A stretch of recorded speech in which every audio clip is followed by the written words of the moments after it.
व्यापार करने के उद्देश्य से ये भी भारत आई। ठीक, इनका भी उद्देश्य व्यापार था। और ये उद्देश्य कब और किन परिस्थितियों में बना?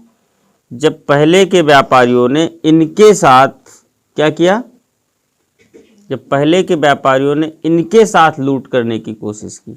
वो लूट ही है, व्यापारिक लूट है ना भाई। पूरे यूरोप में व्यापार के लिए जो सबसे बड़ी डिमांड थी वस्तु की, वो क्या थी उस समय? मसाले, स्पाइसेस।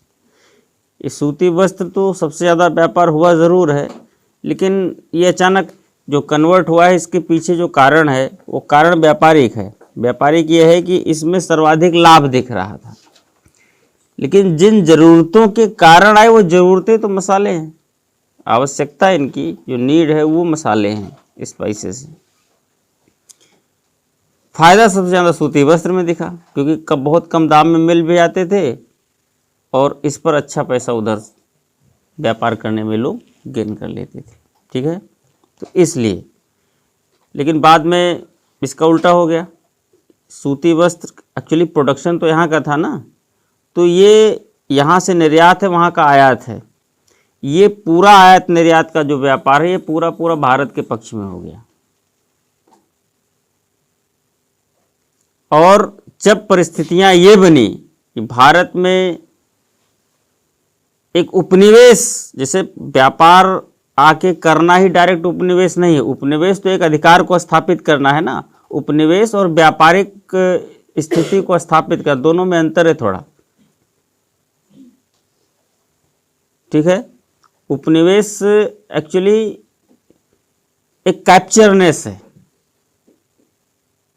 उसको तो उपनिवेशवाद। तो जब उपनिवेश और उपनिवेशवाद की स्थिति बनी, उस कंडीशन में इन्होंने क्या किया? सूती वस्त्रों के व्यापार को या अपने यहाँ आयात को क्या किया? रोक दिया, बैन कर दिया। ठीक है, क्योंकि फिर ये पूरा का पूरा व्यापार क्या हुआ? भारत के पक्ष में था। और लगा कि कैप्चरनेस की एक बड़ी जो प्रकृति होती है, नेचर होता है उसका, ये होता है कि कुछ भी ना गंवाएं और सब कुछ लेके चले आएं। एक तो साधारण व्यापार है, एक रीजनेबल देना है और उसके बाद उस पर लाभ अपना जितना रीजनेबल हो पाए कमा लेना है। एक तो जनरल व्यापार है ये, साधारण, इसमें कोई नेगेटिविटी नहीं है। और इस सिद्धांत पर, इस थ्योरी पर हमको लगता है वर्ल्ड इकोनॉमी डेवलप हुई है। आधुनिक काल में जो वर्ल्ड इकोनॉमिक कॉन्सेप्ट है वो इसी सिद्धांत पर डेवलप हुआ कि प्रत्येक देश एक दूसरे के देश के साथ व्यापार स्थापित है। मतलब किसी भी देश की वस्तुओं को कोई देश प्रॉपर बैन नहीं कर सकता। मिश्रित अर्थव्यवस्था की जहां तक बात है। ठीक है, और जब कैप्चरनेस की बात आई तो कुछ भी ना देना पड़े, पूरा का पूरा ड्रेनेज, ड्रेन ऑफ वेल्थ कहा गया है। तो ऐसी स्थिति में ही सूती वस्त्रों को बैन किया गया।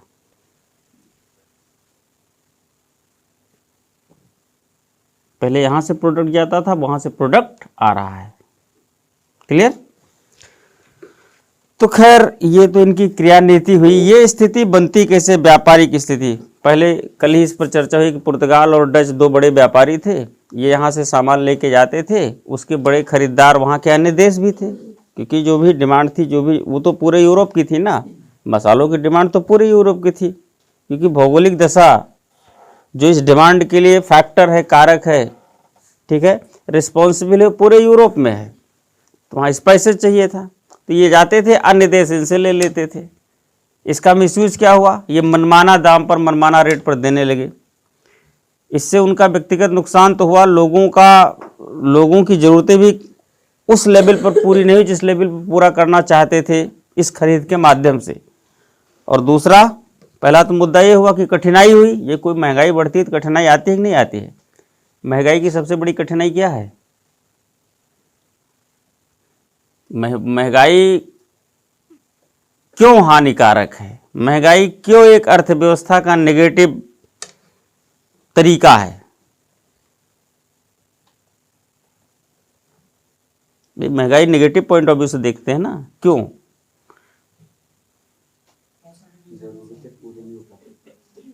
वो तो महंगाई आती है ना, होती तो नहीं है ऑलरेडी। तो क्योंकि एक भ्रष्टाचार, एक इसमें जो है एक भ्रष्टाचार आप कह सकते हो, जब स्थापित होता है। महंगाई का मतलब है, खैर एक भ्रष्टाचार में पर्टिकुलर वर्ग, एक कोई भी देश है उसका एक विशेष जनसंख्या उसमें शामिल होकर भ्रष्ट है, और कुछ लोग इस भ्रष्टाचार का हिस्सा नहीं बनते, वो शिकार हो जाते हैं। क्योंकि महंगाई उस क्रिया का नाम है जब मुद्रा की मात्रा, स्पेशली प्रत्येक मुद्रा की मात्रा, पैसे की मात्रा मार्केट में ज़्यादा हो जाती है और उत्पादों की संख्या कम हो जाती है, उत्पादन कम हो जाता है। अब इसके कई रीज़न हैं। अव्यवस्थित रूप से पैसा बढ़ा देना,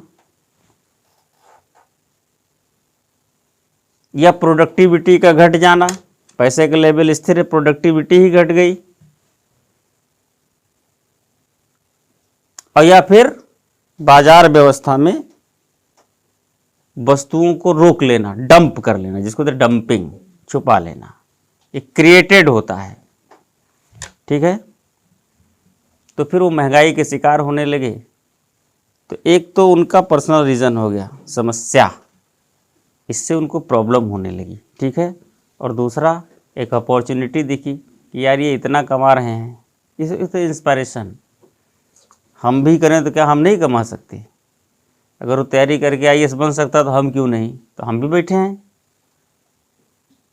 तो स्पेशली ब्रिटेन या अन्य देशों को लगा कि इस व्यापार को हम भी आगे लेके जाएं। तो ये दो बड़े कारणों से ये लोग यहाँ पर प्रमोट हुए। तो छोटे छोटे व्यापारी पहले से व्यापार कर रहे थे, सिस्टमेटिक व्यापार नहीं था, अनसिस्टमेटिक व्यापार था।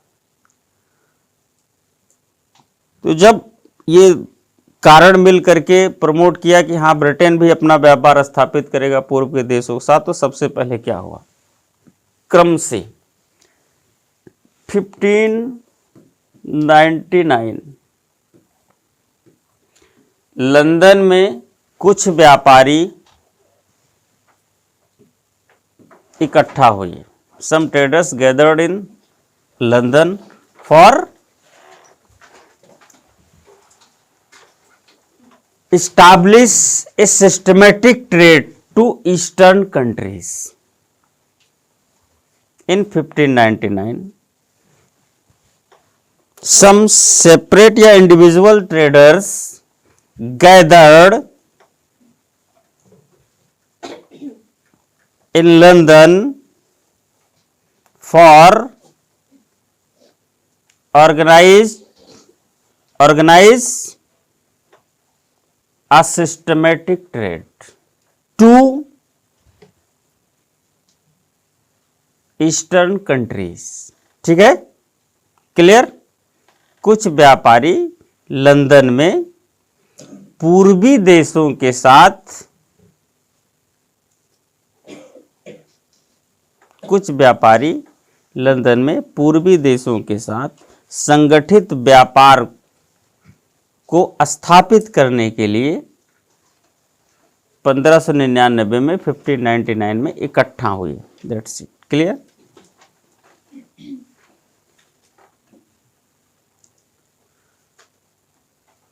और आगे लिखिए,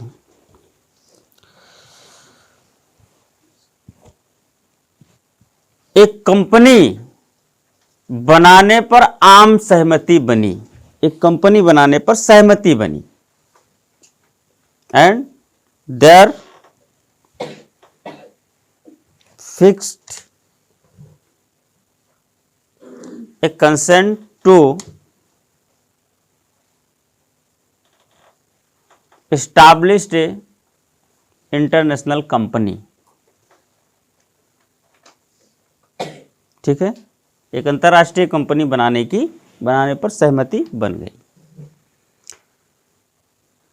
सब व्यापारी इकट्ठा हुए, ये हुआ तो वो तो खैर एक एक लाइन नहीं, वो सब कुछ समझे भी रहिए कि सब लोगों ने ये तय किया कि सबकी इंडिविजुअल छोटी छोटी पूंजी है और अपनी पूंजी लेकर के सब इंडिविजुअल अपना अपना व्यापार कर रहे हैं।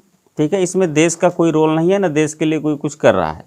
ठीक है, हालांकि राष्ट्रवाद का जो कॉन्सेप्ट है अभी कहीं नहीं है, सब इंडिविजुअलिटी हर जगह है। ठीक है, वो तो एक क्रांति के बाद आधुनिक में राष्ट्रवाद का कॉन्सेप्ट आता है। राष्ट्रवाद एक मुद्दा ही अलग है और वो एक क्राइसिस के कारण ही आएगा, बिना विदाउट क्राइसिस तो आ ही नहीं सकता। हालांकि कोई भी चीज़ विदाउट क्राइसिस नहीं, जब कोई संकट आता तब लोग उसको करने के लिए, उसको अचीव करने के लिए प्रेरित होते हैं। अगर कोई संकट नहीं आता, कोई क्राइसिस नहीं होती तो ऐसा कुछ होता नहीं है। तो वो आएगा फिर राष्ट्रवाद, वो मुद्दा अलग है। ठीक है, तो आम सहमति ये बनी कि सारे लोग अपनी पूंजी का जो भी हिस्सा है इकट्ठा करके एक कंपनी बनाई जाए और सरकार से इसके लिए अनुमति ली जाए। ठीक है, और मिल करके व्यापारी फिर उस देश के साथ या जिस देश के साथ सहमति बनी है व्यापार को संचालित किया जाए। अब उसमें अगर देश का रोल है, क्योंकि देश के जैसे शासक वर्ग है, अब शासक के परमिशन के बिना तो ये संभव नहीं है, उसकी अथॉरिटी होनी चाहिए। तो फिर एक हिस्सा शासक वर्ग को भी जाएगा, तो इसमें देश को भी जब जाता है अगर, तो फिर उसका भी रोल इन्वॉल्व हो जाता है। तब वो व्यक्तिगत नहीं माना जाएगा, फिर माना जाएगा इंग्लैंड या ब्रिटेन के साथ व्यापार। वैसे भी क्षेत्र जितना बढ़ता है इंडिविजुअलिटी उतनी बड़ी होती चली जाती है। आप यहाँ देहरादून में बैठे हैं, दूसरे शहर में जाएंगे तो देहरादून के कहे जाएंगे, दूसरे प्रांत में जाएंगे तो उत्तराखंड के कहे जाएंगे, और दूसरे देश में अगर आप जाते हैं तब आप भारत के कहे जाएंगे, तब देहरादून के नहीं कहे जाएंगे। तो क्षेत्र बढ़ता जाता है तो इंडिविजुअलिटी भी बड़ी, ये सामान्य सा सिद्धांत है, सामाजिक और ये चलता रहता है। तो अभी व्यापार भारत के साथ होगा और फिर ब्रिटेन हो या फ्रांस हो, उस देश का नाम आएगा, व्यक्तिगत नाम नहीं आएगा। ठीक है, तो ये नाम आता है 1599 में जो गैदरिंग हुई व्यापारियों की, इसकी लीडिंग किसने की? तो ये led by Lord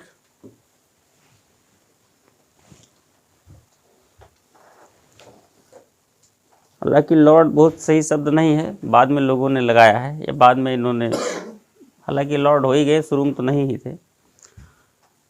Lord mayor,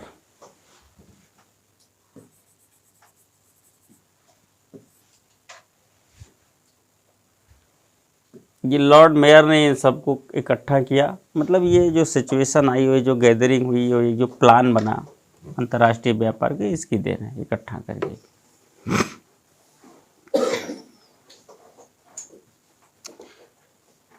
एक कंपनी बनी, देयर एस्टैब्लिश्ड ए कंपनी,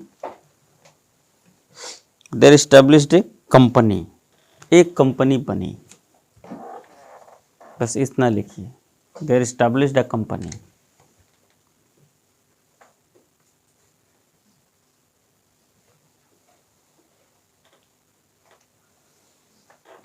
ठीक, 31 दिसंबर 1600 ईस्वी को, ऑन 31 दिसंबर 1600, ब्रिटेन की तत्कालीन महारानी एलिजाबेथ फर्स्ट ने इस कंपनी को मान्यता दे दी, परमिटेड। ठीक है, तो the contemporary queen of Britain Elizabeth first permitted to this company on 31 दिसंबर 1600, 31 दिसंबर 1600 ईस्वी को ब्रिटेन की तत्कालीन महारानी एलिजाबेथ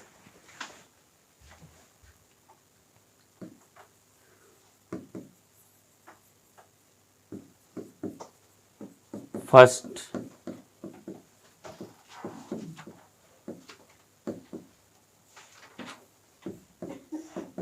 इस कंपनी को क्या किया? परमिशन दे दिया, अनुमति प्रदान कर दी, यानी कि मान्यता दे दी।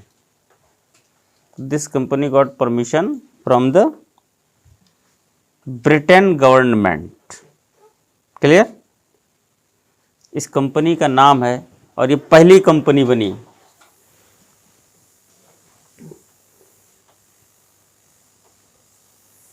द कंपनी वॉज, नोट कीजिएगा, the governor and company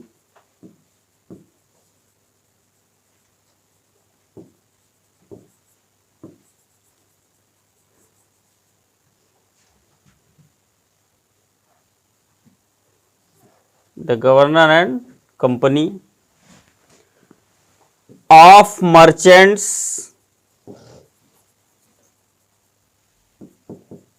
of London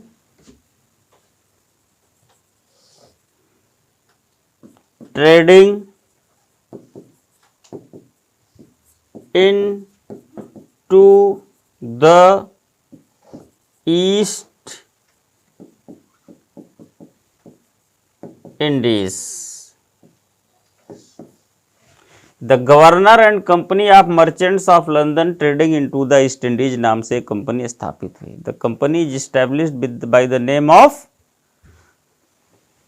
the company is established by the name of this, the governor and company. इस नाम से पहली कंपनी बनी। इस कंपनी को मान्यता किसने दिया? एलिजाबेथ फर्स्ट ने दिया। कब दिया? 31 दिसंबर 16 को। तो ब्रिटेन की जो कंपनी बनी इसीलिए कहा 1600 में बनी। ठीक है, 1600 में बनी।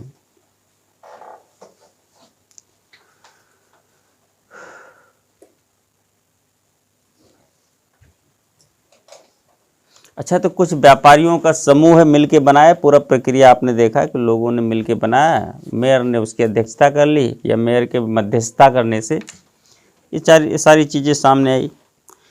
ये घटना इंग्लैंड में कहाँ हो रही है? लंदन में हो रही है। लेकिन ब्रिटेन केवल लंदन तो नहीं है, ब्रिटेन तो बहुत बड़ा है, और भी व्यापारी हैं, अन्य भी शहर हैं। ठीक है, तो महारानी ने इस कंपनी को परमिशन दिया, तो इसका मतलब अब ब्रिटेन से ये व्यापार करेगा और अन्य व्यापारी अगर व्यापार करना हो तो फिर वो एक परंपरा निकल पड़ी क्या कि अब सरकारी परमिशन के बगैर नहीं हो सकता। अब स्टार्ट हो गया तो हो गया, इंडिविजुअल व्यापार खत्म हो गया। कुल मिलाकर के इसके बाद इंडिविजुअल व्यापार ब्रिटेन का जो इधर पूर्वी देशों के साथ हो रहा था समाप्त हो गया। तो अन्य देश, अन्य व्यापारी उन्होंने विरोध करना शुरू किया इसका। तो इस चीज को आप मेंशन कर लीजिए क्योंकि कहानी लंबी, थोड़ा शॉर्ट करना है इस चक्कर में। अब इसी के बाद नाउ अन्य व्यक्तिगत व्यापार पर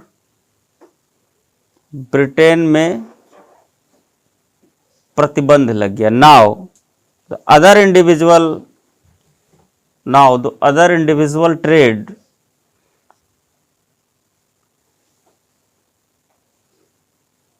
of Britain were restricted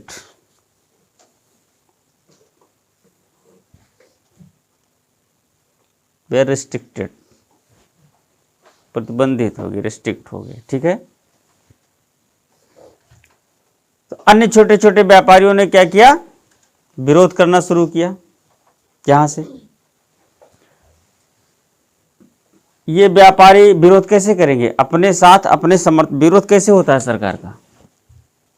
भाई लीडर तो कोई हो, लेकिन अपने पीछे समर्थक लेते हैं। इन व्यापारियों ने क्या नारा दिया कि यहाँ की सरकार कुछ लोगों की, अब ईस्ट इंडिया कंपनी जो इस नाम से पहले आई है, कुछ लोगों की या कुछ व्यापारियों का पक्षपात कर रही है और अन्य लोगों को अनदेखा कर रही है।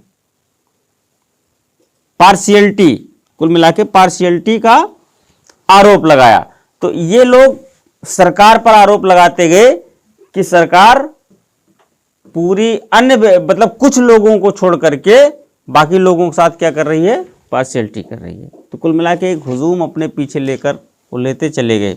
जब जनसंख्या बढ़ती गई तो सरकार को आदेश देना पड़ा, चलो अच्छा कोई अपना व्यापार सब लोग करे। तो कुछ कंपनियां पैरेलल बनी, परमिशन देने के लिए तैयार हुए, तो कुछ कंपनियां इसके पैरेलल बनी आगे चल करके। तो इस चीज को आप मेंशन कर लीजिए। अन्य व्यापारियों के विरोध के चलते, अन्य व्यापारियों के विरोध के चलते some companies were established, note कीजिए, some companies were established parallel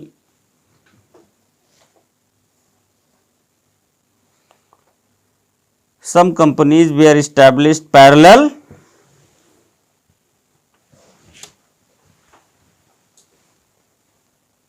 pre company, पहले वाली कंपनी, इसके समानांतर for the trade to eastern countries, for the trade to eastern countries, पूर्वी देशों के साथ व्यापार के लिए कुछ कंपनियां समानांतर बनी, पहली कंपनी के समानांतर बनी। ठीक है, जैसे एस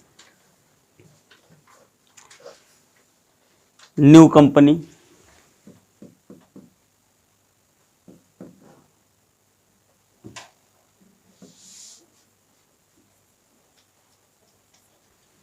ये बनी है 1688 में। फिर एक कंपनी बनी है जनरल सोसाइटी,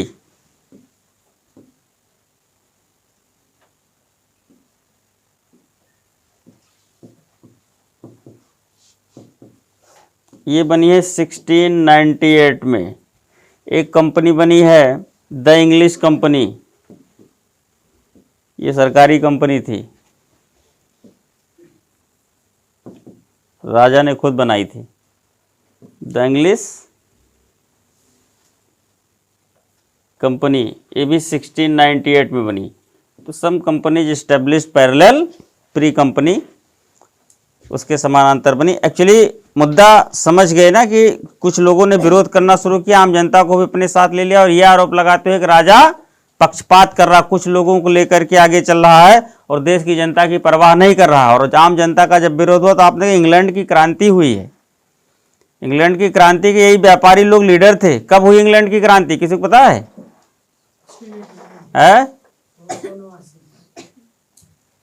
88-89 की घटना है ये।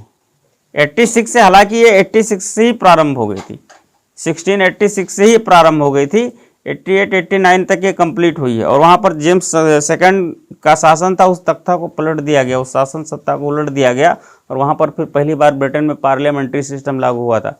ये थी ब्रिटेन की क्रांति। ये आम जनता ने किया था, लेकिन इस आम जनता को लीड किसने किया था? ऐसे ही छिटपुट व्यापारियों ने किया था, जिनको वहाँ की सत्ता, वहाँ की सरकार ने अवॉइड किया हुआ था और इस व्यापार का हिस्सा नहीं बनाया था, या उनको उन पर ध्यान ही नहीं दे रहे थे। ठीक है, तो ब्रिटेन में क्रांति हो गई थी, वहां पर पार्लियामेंट्री सिस्टम लागू हो गया था और इस दशा में ये कंपनियां बनी। लेकिन राजा के हाथ में पावर था, इन कंपनियों को अधिकार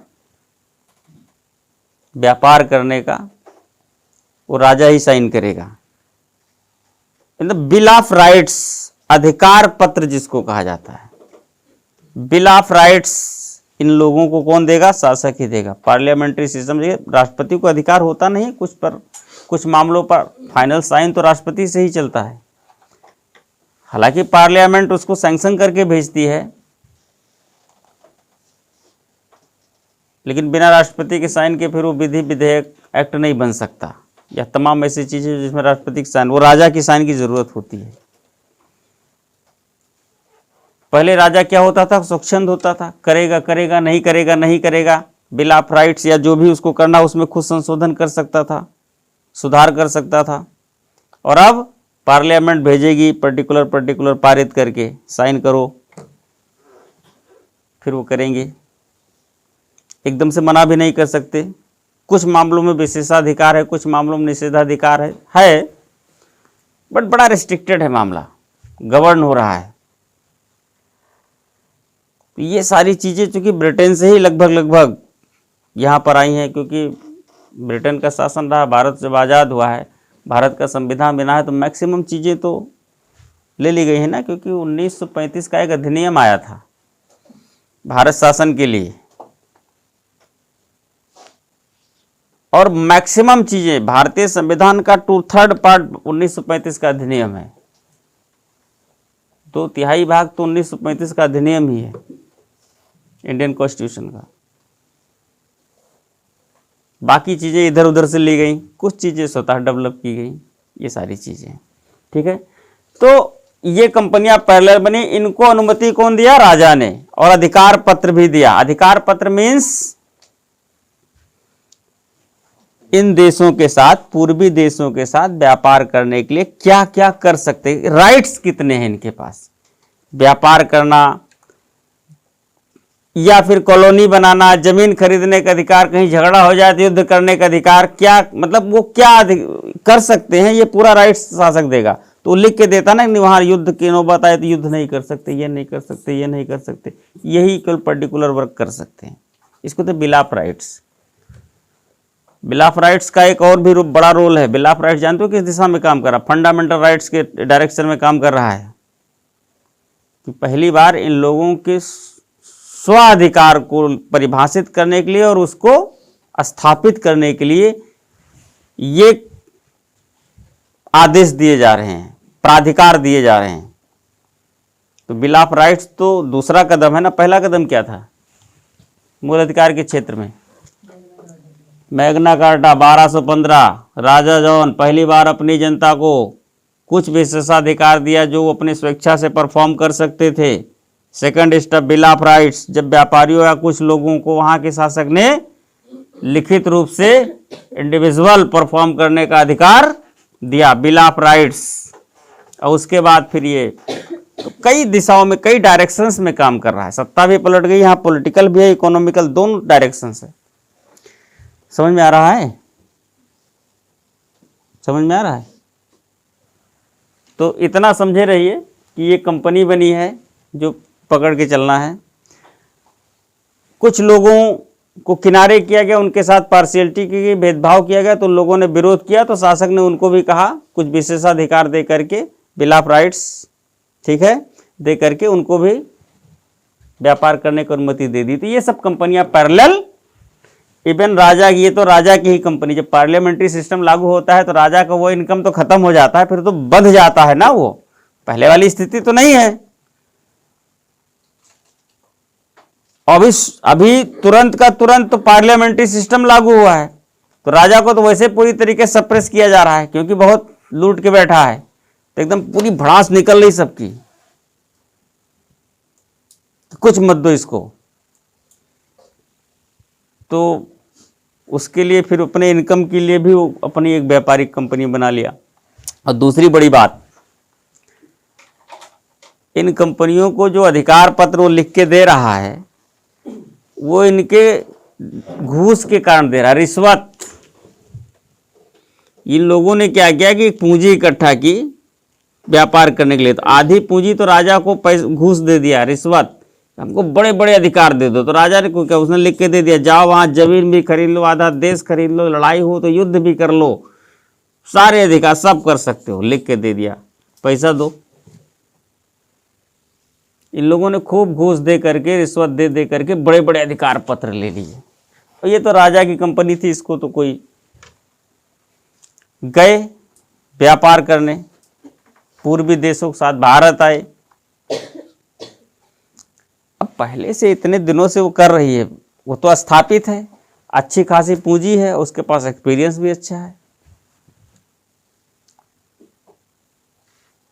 तो आधा तो पैसा घूस देने में चला गया, रिश्वत, बचा खुचा एस्टेब्लिशमेंट में। अब कंपटीशन कर नहीं पाए उसके साथ, एक कंपटीशन, एक प्रतियोगिता का माहौल है ना इस व्यापारिक क्षेत्र में, कंपटीशन कर नहीं पा रहे हैं, प्रतिस्पर्धा नहीं हो पा रही है, क्योंकि वो एक्सपीरियंस्ड है, पूंजी है। तो ये लोग बहुत जल्द ही अपनी, मतलब जो भी इनके पास पूंजी था, जो भी इनके पास एसेट्स है, सब ये खत्म करके बैठ गए। नुकसान, इनका जबरदस्त नुकसान हुआ। इवन हमको लगता है कि जहां पर रह रहे थे वो भी रेंट पे नहीं कर पा रहे थे, अब दूसरी जगह जाएंगे तो रेंटेड ही तो है, बहुत आफत। तो ऐसी स्थिति में सब खत्म करके लोग बैठ गए। अब करें क्या? एक दूसरे पर आरोप प्रत्यारोप चल रहा है। या तो यहां से जाएं, कुल मिलाकर के व्यापार खत्म, या तो फिर कर्जा, तो कर्जे का इन्होंने लोन अपने यहाँ, लोन कौन देगा? ब्रिटिश सरकार देगी। लोन के लिए जब इन्होंने अप्लाई किया तो फिर लोन भी खत्म। उसने कहा कि नहीं, मतलब लोन भी उसने नहीं दिया, वो क्रेडिबिलिटी ही नहीं थी। ऐसे में एक आता है लॉर्ड गोडोल्फिन।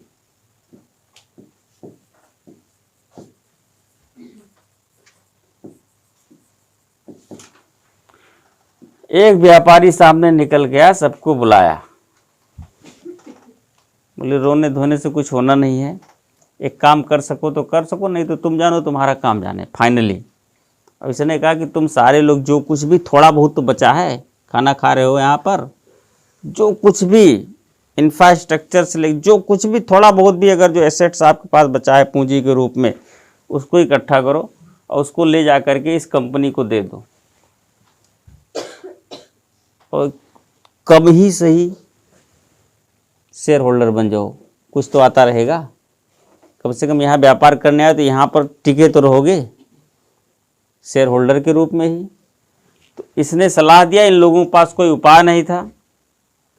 इन सारे लोगों ने ये डिसीजन लिया कि हम अपने बचे हुए एसेट्स को पहले वाली कंपनी के साथ क्या कर लेंगे, मर्ज कर देंगे, और उसका भी 1-2%, 3% जितना भी बनता हो शेयर होल्डर बन जाएंगे। तो इन कंपनियों का पैरेलल ये कंपनियां बनी, लेकिन ये कंपनियां प्रतिस्पर्धा में पहले वाली कंपनी से पिछड़ गईं। बस इतने लिखना है। कंपनियां बनी, ये सब नाम लिख लिया ना, लेकिन ये कंपनियां पहले वाली कंपनी से प्रतिस्पर्धा में पिछड़ गईं। But these companies got defeat in competition with the governor and company या प्री कंपनी, इस कंपनी से प्रतिस्पर्धा में पिछड़ गई। ठीक, लॉर्ड गोडोल्फिन की सलाह पर, ऑन द सजेशन ऑफ या advise of Lord Godolphin, on the advice of Lord Godolphin,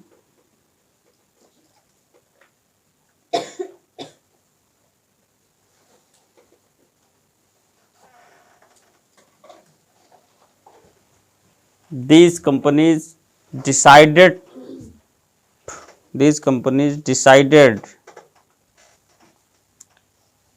to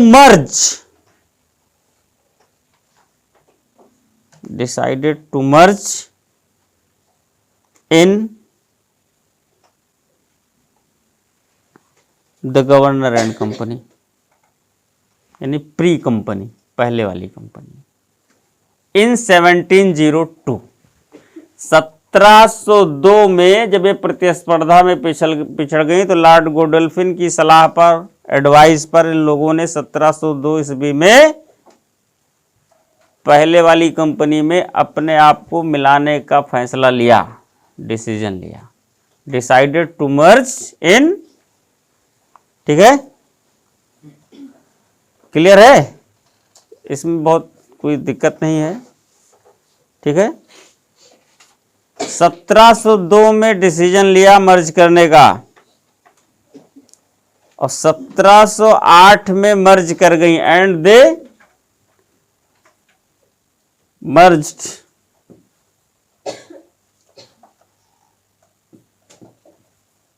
इन 1708। 1702 में डिसीजन लिया और 1708 में मर्ज कर गई, दे मर्ज इन 1708। तो अब व्यापार तो अब जितने लोग थे पूरे लंदन से जो व्यापार करना चाहते सबके सब ने समानांतर कंपनी बनाई थी। अब सारे तो पूरा तो देश तो बनना नहीं लगा, सारे लोग इंटरनेशनल तो व्यापारी हो नहीं जाएंगे। मतलब पूरे ब्रिटेन से जो भी व्यापार करना चाह रहा था वो अपना किया हुआ था। तो अब ये जो व्यापार था ईस्ट इंडिया कंपनी के साथ और इन लोगों का देखा जाए तो पूरे ब्रिटेन का तो हो गया था जो भी करना चाह रहा था। तो अब केवल लंदन तक तो सीमित रहा नहीं है। तो एक प्रकार से जब इन लोगों ने जब मर्ज किया तो फिर यह कहा जा सकता है कि पूरे ब्रिटेन के व्यापारी यूनाइट हो गए। उनके यहां तो यही कहा जाएगा ना कि सारे ब्रिटेन के व्यापारी यूनाइट हो गए। तो हो गए तो अब गवर्नर एंड कंपनी जो थी ये चेंज हो गई, इसने अपना नाम चेंज कर लिया। पहले लंदन तक सीमित था,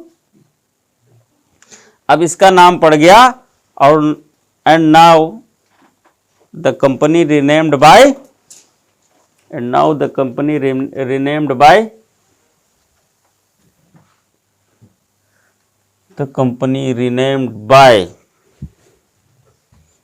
यूनाइटेड एंड कंपनी। इस नाम को आप चेंज कर लीजिए, यूनाइटेड एंड कंपनी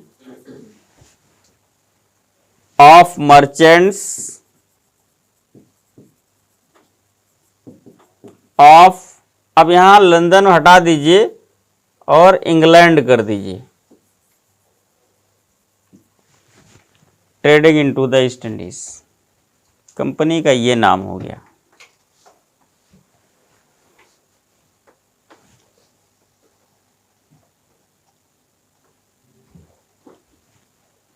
तो the governor and company basically बनी, कुछ व्यापारियों ने बनाई, महारानी एलिजाबेथ ने परमिशन दिया व्यापार करने का, लेकिन उसके समानांतर ब्रिटेन के अन्य व्यापारियों ने कुछ कंपनीज और बनाई।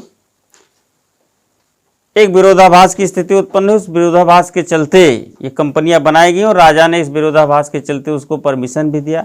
लेकिन वे कंपनियां पूर्वी देशों में पहले की कंपनी अथवा तो गवर्नर एंड कंपनी से व्यापार करने में पिछड़ गईं, प्रतिस्पर्धा नहीं कर पाई। लॉर्ड गोडोल्फिन की सलाह पर उन लोगों ने 1702 ईस्वी में पहले की कंपनी से मिलने का निर्णय लिया, जो 1708 में परफॉर्म करके यानी कि मर्ज कर दिए। अब कंबाइंड इस कंपनी का नाम जो गवर्नर एंड कंपनी था, कुछ व्यापारियों का, इसका नाम बदला, सारी कंपनियों को लेकर के इसका नाम आया और अब इसका नया नाम हुआ the united and company of merchants of London, नहीं England, trading into the East Indies. That's it. Clear? ये बेसिक एस्टेब्लिशमेंट क्लियर है। 1833 के अधिनियम से इस कंपनी का नाम ईस्ट इंडिया कंपनी कर दिया गया। According to act of 1833, according to act of 1833,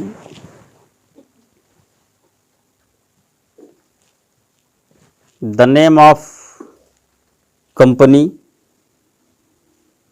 is set by East India Company, is set by East India Company। Clear? तो ये ईस्ट इंडिया कंपनी बनने की एक इसका थोड़ा सा इतिहास था। इतिहास तो इसका बहुत बड़ा है, ठीक है, लेकिन उतना हम लोगों से क्या लेना देना, इतना ठीक है, ठीक। तो अब इसके बाद हम चलते हैं व्यापारिक क्रियाकलाप, ट्रेडिंग एक्टिविटीज। कंपनी बन गई, अब कुछ व्यापार भी कर लिया जाए। ट्रेडिंग एक्टिविटीज, व्यापारिक क्रियाकलाप।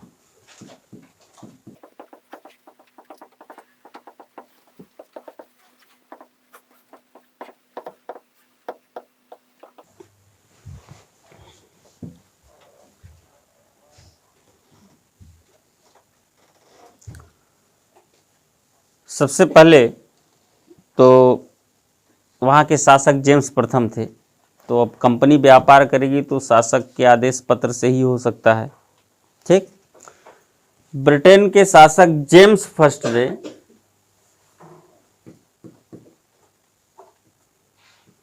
विलियम हॉकिंस को अकबर के नाम, उस समय भारत का शासक अकबर था, अकबर के नाम व्यापारिक सुविधाएं प्राप्त करने के लिए एक पत्र लिखा।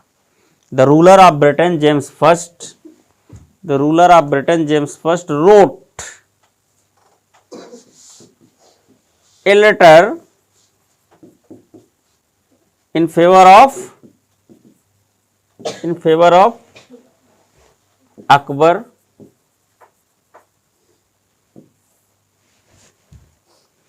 to get some trading facilities,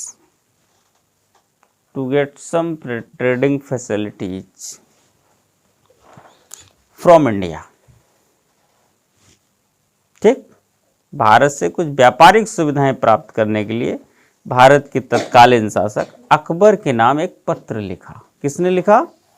उस समय के ब्रिटेन के शासक जेम्स फर्स्ट ने। ठीक है। विलियम हॉकिंस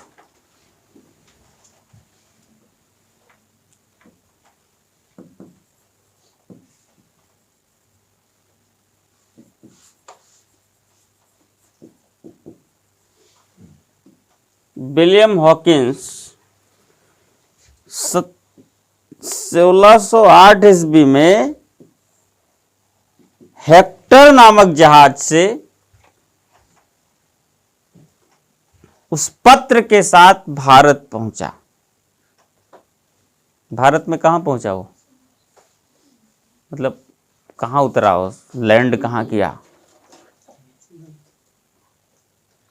लैंडिंग कहां हुई उसकी? सूरत। उसकी लैंडिंग ही सूरत हुई थी।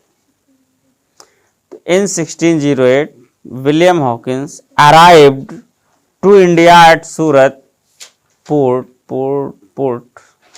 To India at Surat port in 1608। 1608 ईस्वी में विलियम हॉकिंस भारत पहुंचा, भारत के सूरत बंदरगाह पर पहुंचा। ठीक है। उस समय भारत में जहांगीर का शासन स्थापित हो चुका था। Now that time there had established the rule of Jahangir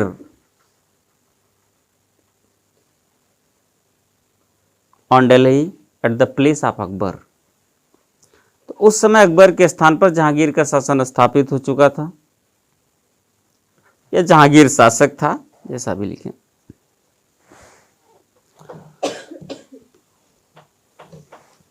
full stop कर दिया। यहां पर एक लाइन और मेंशन करना है इसके बारे में। विलियम हॉकिंस हेक्टर नामक जहाज से भारत पहुंचा। हेक्टर नामक जहाज से भारत पहुंचा। William Hawkins arrived to India with the ship named Hector। लिखा है, हेक्टर नामक जहाज से भारत पहुंचा। इसके पहले वो मध्य एशिया में रुक करके अरबी और फारसी भाषाएं सीखी। अरबी, फारसी, तुर्की लिख लिया। अच्छा, जहांगीर के समय में। हाँ ठीक है, तब भी लिख लो जो लोग नहीं लिखे हैं। जो जहांगीर है, हाँ लिख लीजिए, वो क्रम व्यवस्था बनाती है, नहीं तो सांसें टूट जाती हैं। तो इसके पहले बिफोर अराइविंग टू इंडिया ही stopped at Middle Asia and learned the language of Arabi, Turki and Persian. Farsi, Arabi, Persian and Turkey. ठीक है। अब ये कंप्लीट हुआ जाकर के मुगल दरबार में उसने बादशाह से फारसी भाषा में बात की। मुगल दरबार में उसने बादशाह से फारसी भाषा में बात की। He talked talked to Mughal emperor in Mughal court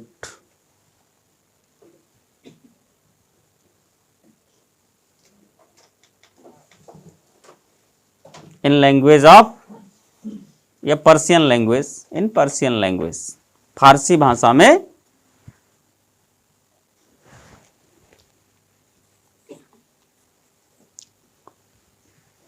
बादशाह खुश हुआ।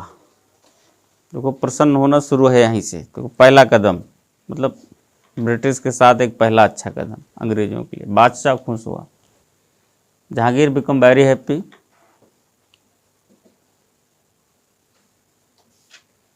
उसने विलियम हॉकिंस को 400 का मनसब प्रदान किया।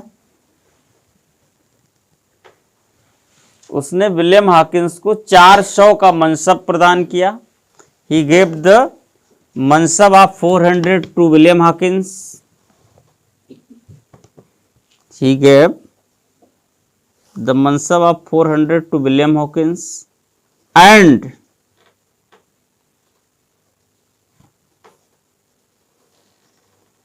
and gave the title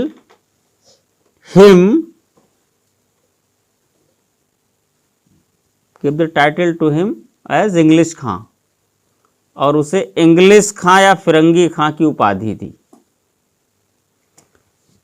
English खां या फिरंगी खां की उपाधि दी। and gave the title to him as English Khan और फिरंगी खां। सूरत में एक व्यापारिक कोठी स्थापित करने की अनुमति दी, और सूरत में एक कुछ व्यापारिक रियायतों के साथ, व्यापारिक कोठी स्थापित करने की अनुमति दी। And gave the permission to establish a trade centre at Surat with some facilities,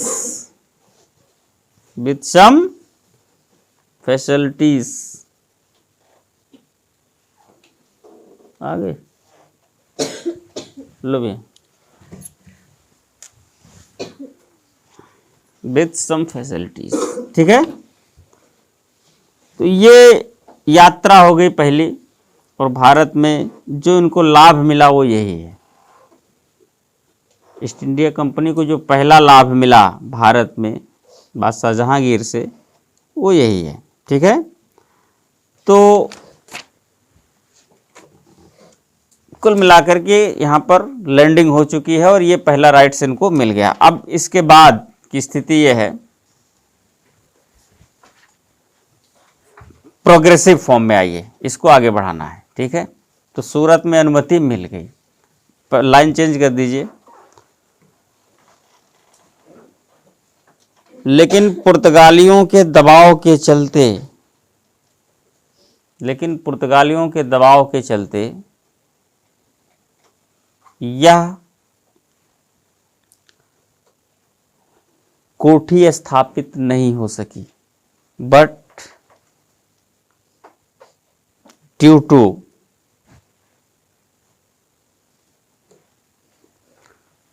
to pressure of Portuguese, this center could not be established। यह सेंटर स्थापित नहीं हो सका। After that the Britishers established his first factory। The Britishers established their first factory at Masulipatam in 1610।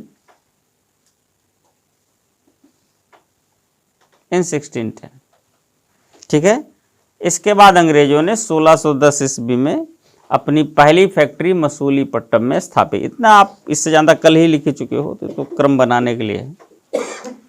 ठीक है, 1611 ईस्वी में 1611 1611 ईस्वी में, in 1611 there become a battle, in 1611 there become a battle between Britishers and Portuguese,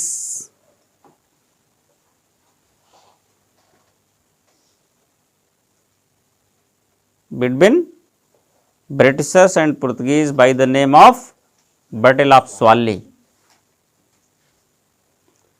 1611 ईस्वी में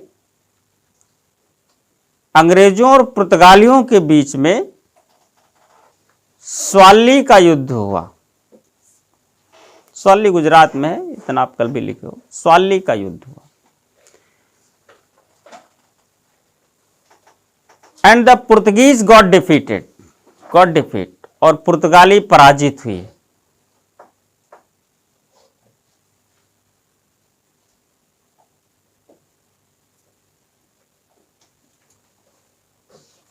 ठीक है, पुर्तगीज पराजित हुए, Portuguese got defeated and with this defeat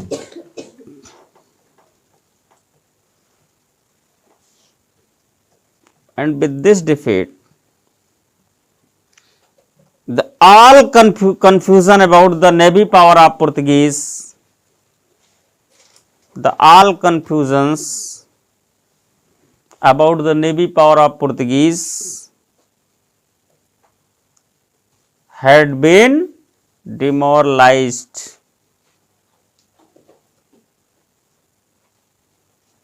और पुर्तगालियों की इस पराजय के साथ,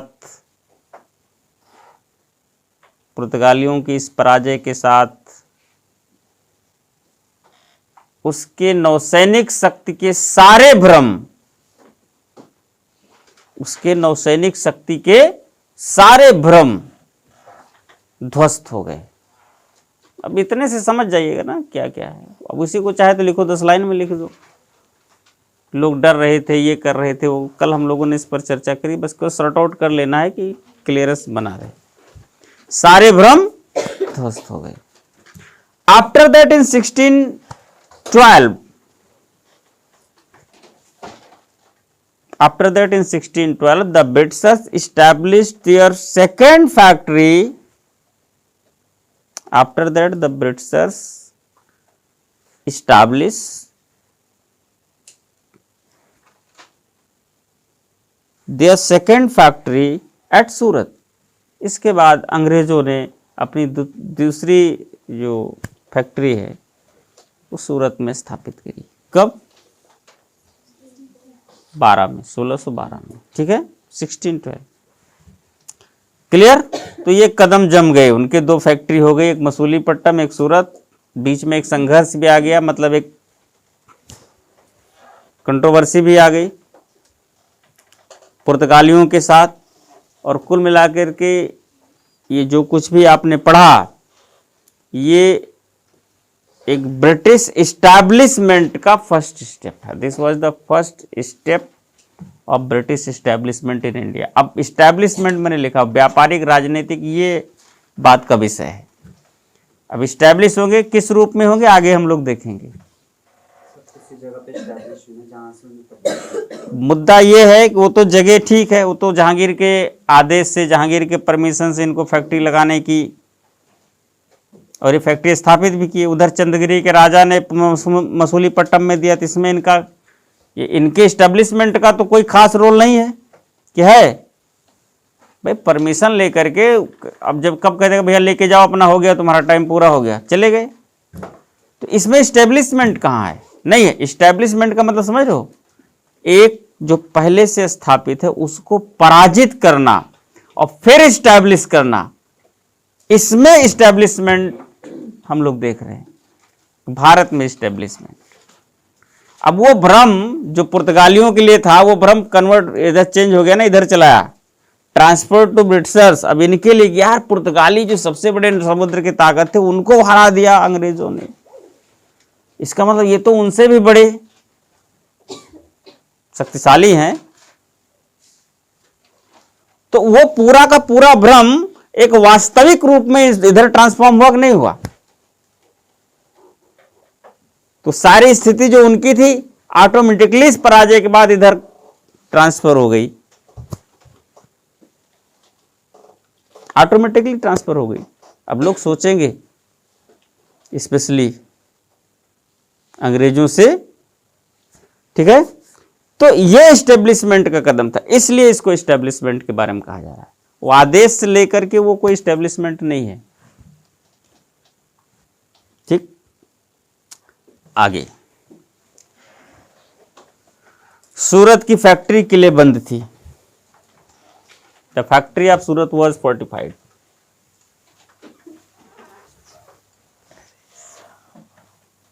सूरत की फैक्ट्री किले बंद थी, वॉज फोर्टिफाइड, परमिशन भी मिल गया था, क्योंकि वहाँ संघर्ष था, डर था, खतरा था, बहाना कुल मिला के बड़ा कि भाई यहाँ बहुत खतरा है, यहाँ पर सिक्योरिटी गार्ड हमको दीजिए आप।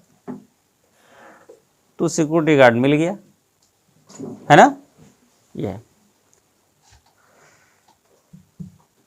1632 कुछ चीज़ें आप मेंशन कर लीजिए। 1632 में एक बड़ा कदम इनका और उठता है, जो सुनहला फरमान। द ब्रिटिशर्स, नोट कीजिएगा, ये ब्रिटिशर्स के स्थान पे कंपनी भी लिख सकते हैं आप। The Britishers cut the golden farman from, सुनहला फरमान है, कंपनी ने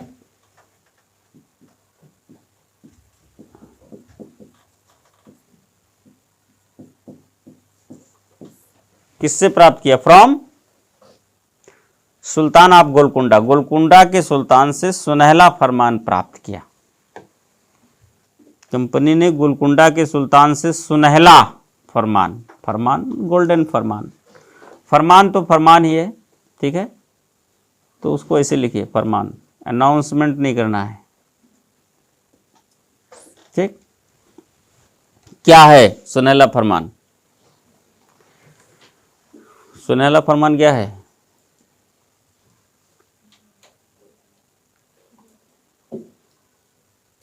गोलकुंडा के सभी बंदरगाहों से 500 पगोड़ा वार्षिक कर देने पर सभी बंदरगाहों से व्यापार करने की छूट। क्या है सुनहला फरमान? सुनहला फरमान है the trade relaxation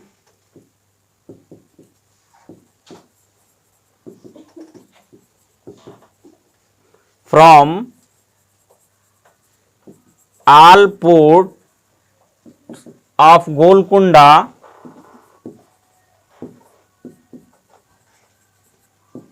at the exchange of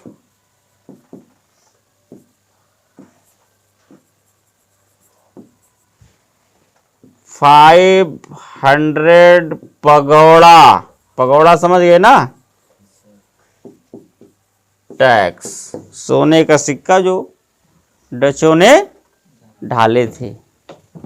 मैंने कहा ना कि सोने का सिक्का है तो किसी का भी वो चलेगा, उसमें बहुत जिम्मेदारी लेने की जरूरत नहीं है कि ये कैसे चला दिए, वो चलेगा, उसमें लिक्विडिटी है। तो सुनहला फरमान क्या है? सुनहला फरमान है to get the trade relaxation from all ports of Golconda, from all ports of Golconda, Golconda के सभी बंदरगाहों से व्यापार करने की छूट। किसको? टू द ब्रिटिशर्स, अंग्रेजों को, कंपनी को। At the exchange of 500 pagoda annual tax, सालाना 500 पगोड़ा दे दो, बाकी करो व्यापार, जितना मन करे उतना कमाओ, बस 500 सोने की सिक्के दे जाओ। बैलू किसकी? जो डचों ने बनाए थे, उसी बैलू की, ठीक है। तो 500 पगोड़ा टैक्स के बदले गोलकुंडा के सभी बंदरगाहों। गोलकुंडा किस राज्य में पड़ेगा? नो,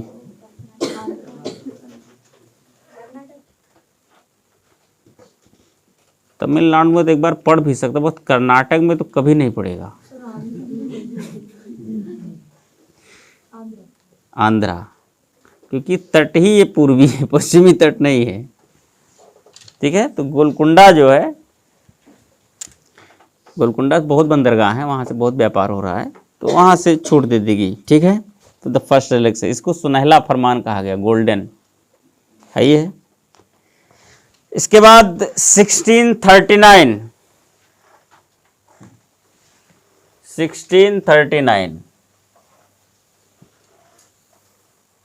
चंद्रगिरी के राजा ने फ्रांसिस डे को एक क्षेत्र प्रदान किया। The king of Chandragiri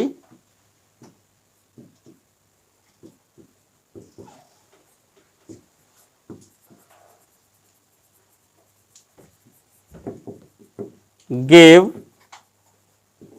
a region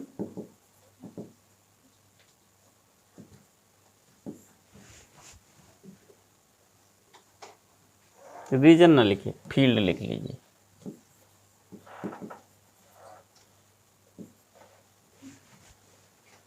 to a Britisher Francis day.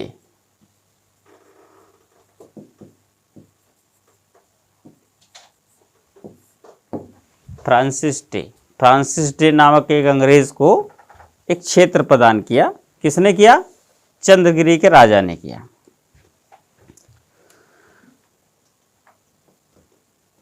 जिसे सेंट फोर्ट जॉर्ज कहा गया, विच वॉज नोन एज, जिसे सेंट फोर्ट जॉर्ज कहा गया, which was known as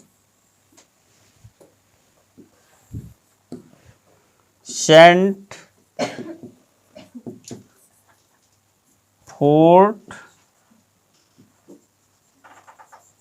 George.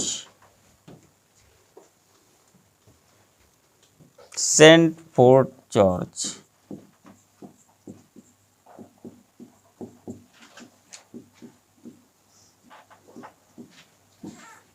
कहा गया।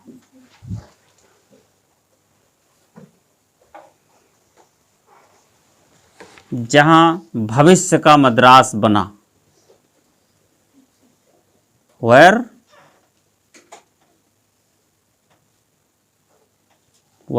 Madras was established in future, जहां भविष्य में मद्रास बना, was established in future। तो मद्रास का संस्थापक कौन है? Founder of Madras. भारत के कुछ शहर हैं जो कुछ अंग्रेजों ने बनाए हैं। पहला मद्रास है। मद्रास किसने बनाया? फ्रांसिस डे ने। मद्रास का फाउंडर फ्रांसिस डे, ध्यान रहे, इसीलिए इसको लिखा गया है। तो मद्रास बना एक सेंटर। अब इसके बाद अपना पुर्तगालियों के साथ इनका जो भी रिलेशनशिप है, मैड्रिड की संधि वगैरह हुई है। बीच में ये लोग जब पुर्तगाली पराजित हुए तो बहुत कोशिश की कि दोनों लोग मिल के काम करें। 1530 में तो मैड्रिड की एक संधि हुई, स्पेन में मैड्रिड है दोनों में, और ये तय हुआ कि भाई हम दोनों लोग मिल के कर लें। होता है जब झगड़ा हो जाए, एक लोग जब बुरी तरीके से हारते हैं तो ऑफर आता है, बड़ा ऑफर आता है, मिल के कर लें, आपस में क्या लड़ना, हम भी यहीं के आप भी यहीं के, तुम भी यूरोप से हम भी यूरोप से, तुम भी अंग्रेज हम भी अंग्रेज, तुम भी व्यापारी हम भी, है ना। तो ये सब तय हुआ, लेकिन बात बनी नहीं बहुत ज़्यादा। संधि वगैरह हो गई। 16 इसी तय वाले मामले में जो भी कंप्रोमाइज हो रहा है, एक बड़ा कदम उठा इन 1661। The Portuguese princess got married with the Portuguese princess Portuguese princess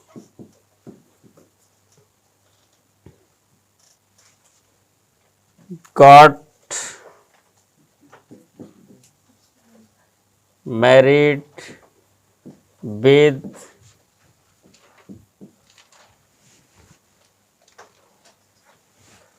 Charles second, Charles second. पुर्तगालियों ने बंबई को दहेज में दे दिया। अब मुद्दा यह है ना कि सूरत तो जीत गए, ये कौन, अंग्रेज, बगल में बंबई। अब इनकी आंखें गड़ी हुई हैं बंबई पर, बंबई बड़ा अच्छा है, जब भी जितनी बार मिले तो बंबई यार बहुत अच्छा, चलो घुमाओ। अब वो समझ गए पुर्तगीज के बार बार बंबई का जिक्र करते क्यों हैं, इसको इनको चाहिए। तो मैड्रिड की संधि वगैरह तो हुई है, लेकिन बार बार चर्चा उसी की। कहाँ से लाए हो, बॉम्बे से लाए हो क्या, तो वो याद दिलाते रहते हैं कि समझ लो बॉम्बे के लिए हमको क्या करना है। तो पुर्तगीज समझ गए, इससे पहले कि दूसरी बार सेना सजे बॉम्बे के लिए और जीत के लेके जाएं, बहाना तैयार हो जाना चाहिए, बॉम्बे तो जाना है, बस इज्जत बचाओ। तो पुर्तगालियों ने क्या किया, इससे पहले कैथरीन का विवाह किया, भाई बॉम्बे तू लेके जा, दहेज, इतना बड़ा दहेज कौन देता यार, बम्बई दहेज में आ रहा है। ये सब पॉलिटिकल मेरिट है, इसके पहले भी प्राचीन काल में भी ऐसे शादी विवाह हुए हैं। तो ये फिर यहाँ तो बम्बई दहेज में आ गया, ठीक है। तो इस चीज़ को आप नोट कर लो कि पुर्तगीज प्रिंसेस कैथरीन नाम है यार, इसका नोट कर लो, भूल गए। अच्छा बातों बातों नाम ही मिस कर गए, कैथरीन।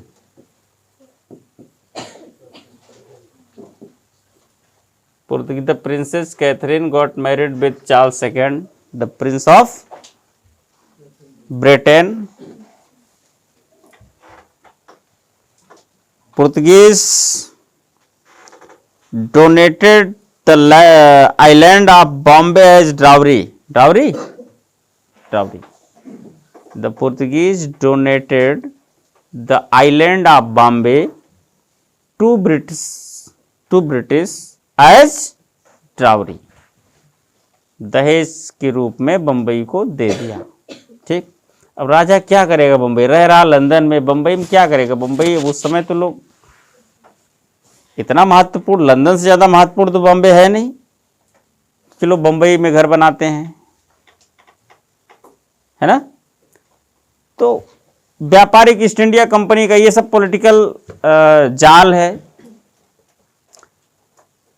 राजा ने ले लिया, राजा के माध्यम से आना है ईस्ट इंडिया कंपनी के पास ही, क्योंकि ये सब बनी बनाई साजिश है, ठीक है।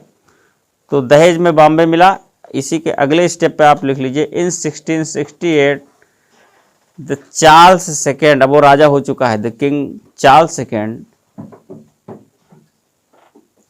Gave the Bombay to East India Company, gave the Bombay to East India Company as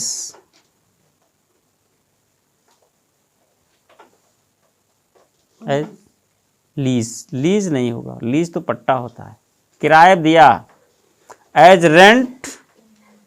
और किराया देखिए कितना ज़्यादा है पूरे बम्बई का, as rent on, as rent of 10 pounds per year, 10 रुपये, उस समय वहां का पाउंड है, 10 पाउंड पर ईयर,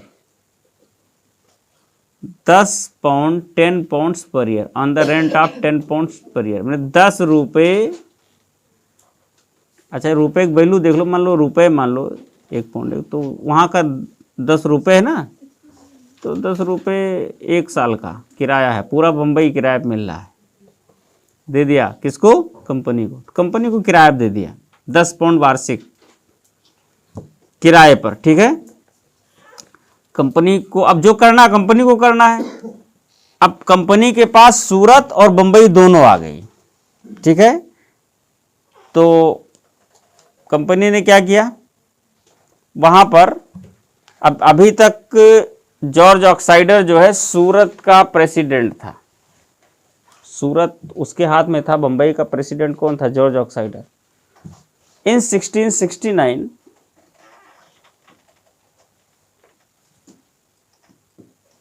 68 में लिख लिया ना, वो किराया दे दिया। In 1669 company appointed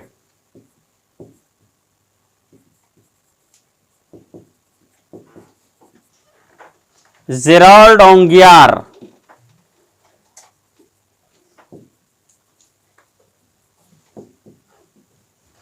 appointed Gerald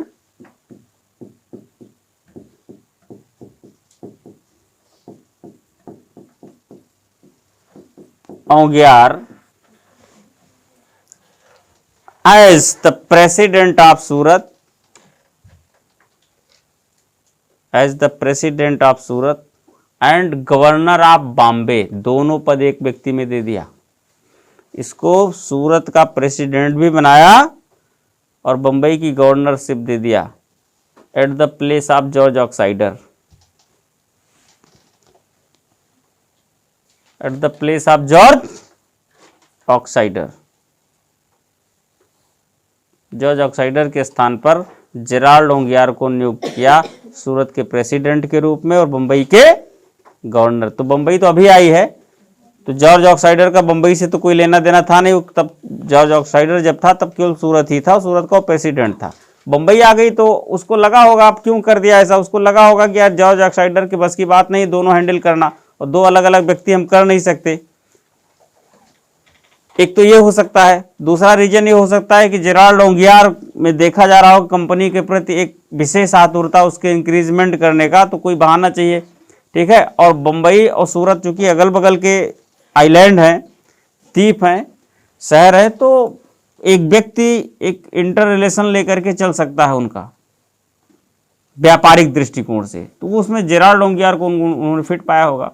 तो जॉर्ज ऑक्साइडर को हटाया और जेराल्ड ओंगियार को दोनों पोस्ट दे दिया, सूरत की प्रेसिडेंसी भी दे दी और बंबई की गवर्नरशिप भी। तो जेराल्ड ओंगियार, अब जेराल्ड ओंगियार ने किया क्या, जेराल्ड ओंगियार ने लिखा तुरंत संचालक मंडल को, at once Gerald Aungier rode to court of proprietors, तुरंत जेराल्ड ओंगियार ने संचालक मंडल को लिखा, क्या लिखा नोट कीजिएगा,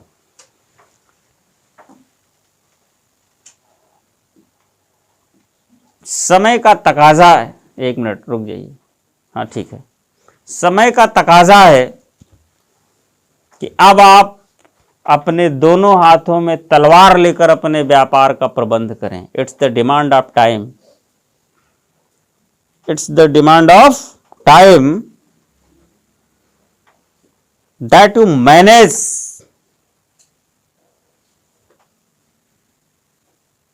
your trade, that to manage your trade by taking sword in your both hand, by taking sword in your both hand। समय का तकाजा है कि अब आप अपने दोनों हाथों में तलवार लेकर अपने व्यापार का प्रबंध करें। क्या कहना चाह रहा है ये, कहना चाह रहा है कि सीधे तो सीधे, न सीधे माने तो मार पीट के अपने व्यापार को इंक्रीज करो। मतलब अति उत्साह में है, हमने बंबई भी जीत ली, हमने सूरत भी जीत ली, भारत से तो कोई विरोध आया नहीं, और जो व्यापारी विरोध था उनको मैंने सप्रेस कर दिया प्रॉपर। तो उसको एक भ्रम हो गया कि भारत में अब कुछ भी किया जा सकता है, कोई बोलने वाला नहीं है, अगर कोई थोड़ा बहुत ना माने तो उतना हम जबरदस्ती कर लेंगे। तो उसने लिखा कि अपने दोनों हाथों में तलवार लेकर अपने व्यापार का प्रबंध करें। Over confidence. अच्छा, इसके उसके इसी बड़ी बड़ी बातों के चलते गवर्नर भी भ्रम में आ गए होंगे, चलो इसको अपॉइंट कर देते हैं, ये कुछ अच्छा करना चाह रहा है, तो ऑक्साइडर को हटाया कर दिया। ऐसी बड़ी बड़ी बातें वहां भी कर रहा होगा। कुछ लोग आ जाते भ्रम में, कंपनी भी आ गई, हालांकि इसका खामियाजा भोगेगी वो, अभी नहीं बाद में। चलिए, ये तो दक्षिण भारत में इस्टेब्लिशमेंट है ईस्ट इंडिया कंपनी का, साउथ में। क्लियर, ठीक।